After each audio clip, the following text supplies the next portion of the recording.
السلام علیکم ورحمۃ اللہ وبرکاتہ۔ امید ہے آپ تمام حضرات خیر و عافیت سے ہوں گے۔ اللہ تعالیٰ آپ کو شاد و باد رکھے۔ ناظرین اکرام، ایسا لگتا ہے کہ من جانب اللہ یہ تکوینی نظام کے تحت حضرت اقدس مفتی صاحب کی خواہش اللہ پاک پوری فرما رہے ہیں۔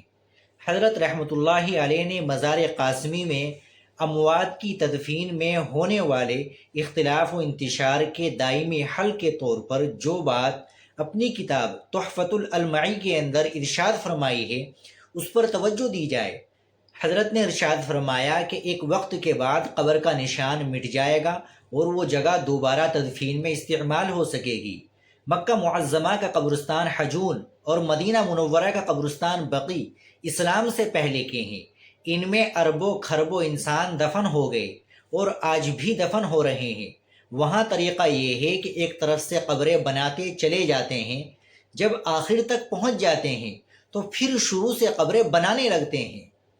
اس طرح وہ قبرستان بار بار استعمال ہوتے ہیں، اور ہندوستان میں جو مسلمانوں کے پرانے شہر ہیں ان کے چاروں طرف قبرستان ہی قبرستان ہے، کیونکہ جب قبریں پکی بن گئی اور ان پر کتبہ لگ گیا تو اب وہ جگہ دوبارہ استعمال نہیں ہو سکتی، چنانچہ قبرستان کے لیے دوسری جگہ خریدی جاتی ہے، اور پرانے قبرستان کا کوئی پرسان حال نہیں ہوتا۔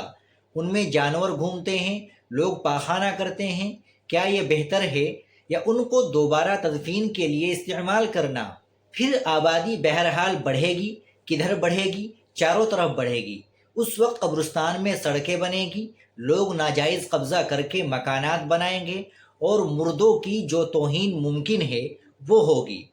بس کیا یہ بہتر نہیں کہ ایک قبرستان بار بار استعمال ہوتا کہ وہاں آمد و رفت رہے اور اس کی حفاظت ممکن ہو؟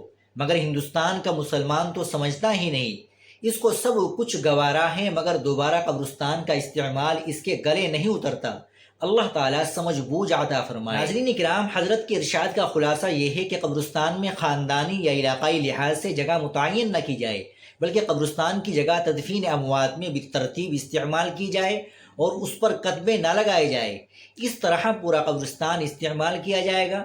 جب قبرستان بھر جائے تو پھر بالترتیب قبریں کھولی جائے، کھودی جائے اور دوسرے مردوں کی تدفین میں استعمال کی جائے، کہ قبرستان عامۃ المسلمین کا ہے، سبھی کو دفن ہونے کا حق ہے۔ یہ الگ بات ہے کہ جس نے بھی حضرت والا کی قبر کھدوا کر ایک طرح سے حماقت کی، وہ اللہ کے حوالے کہ وہ انتقام کے جذبے سے۔ ہمیں اسے دوسرے پہلو سے بھی سمجھنا چاہیے کہ قبرستان میں سب کو دفن ہونے کا حق ہے، چاہے قبر کسی کی ہو۔ اہل علم کو اس طرح بددعا نہ دینی چاہیے۔ اللہ پاک ان امور کی طرف توجہ کی توفیق عطا فرمائے۔ آمین یا رب العالمین۔ وصلی اللہ علی النبی الکریم والحمد للہ رب العالمین۔ ناظرین اکرام، آپ ان تمام تفصیل کو سننے کے بعد کیا کہیں گے کمنٹ باکس میں ضرور بتائیے گا۔ ویڈیو کو لائک اور شیئر بھی ضرور کر دیجیے گا۔ آپ چینل پر نئے ہو تو چینل کو ضرور سبسکرائب کر لیجیے گا۔ السلام علیکم۔